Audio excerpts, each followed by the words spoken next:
નમસ્કાર દર્શક મિત્રો, તો લોકસત્તા શોમાં આપનું સ્વાગત છે। માઉન્ટ એવરેસ્ટને દુનિયાના સૌથી ઊંચા પર્વત તરીકેનો દરજ્જો મળેલો છે, પરંતુ શું તમને ખબર છે કે માઉન્ટ એવરેસ્ટની ઊંચાઈ સતત વધી રહી છે?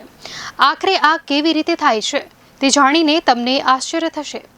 આજથી લગભગ 50 લાખ વર્ષ પહેલા ભારતીય ઉપમહાદ્વીપ યુરેશિયન પ્લેટથી ટક્કર થઈ હતી, જેના પછી માઉન્ટ એવરેસ્ટ અસ્તિત્વમાં આવ્યો હતો।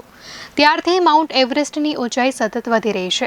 તો ચાલો જાણીએ કે કયા કારણોસર આમ થઈ રહ્યું છે। માઉન્ટ એવરેસ્ટની ઊંચાઈ વધારવામાં કારણભૂત બની છે એક નદી। જી હા દર્શક મિત્રો, નદી। નવાઈ લાગે એવી વાત છે, પણ આ હકીકત છે। વર્તમાનમાં માઉન્ટ એવરેસ્ટની સૌથી નજીક વહેતી નદી છે કોસી નદી, જે માઉન્ટ એવરેસ્ટ સહિત બીજા શિખરોની પણ ઊંચાઈ વધારવામાં ફાળો આપી રહી છે। વૈજ્ઞાનિકોનું માનીએ તો 89,000 વર્ષ અગાઉ બે મહાનદીઓનો સંગમ થયો હતો।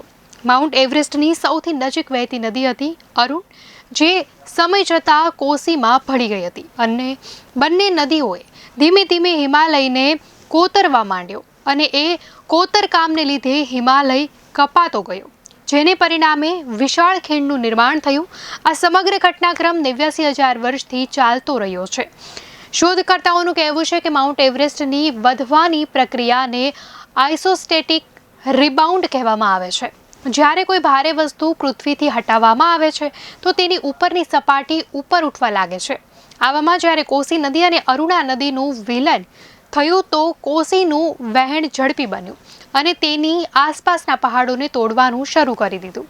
આથી માઉન્ટ એવરેસ્ટની આસપાસની જમીન હલકી થઈ ગઈ અને માઉન્ટ એવરેસ્ટની ઊંચાઈ વધવા લાગી। માઉન્ટ એવરેસ્ટની ઊંચાઈ 8,849 મીટર છે। કોસી નદીને પ્રતાપે એવરેસ્ટની ઊંચાઈમાં દર વર્ષે 2 મિલીમીટરનો વધારો થઈ રહ્યો છે। છેલ્લા 89,000 વર્ષમાં તેની ઊંચાઈ 15થી 50 મીટર જેટલી વધી છે।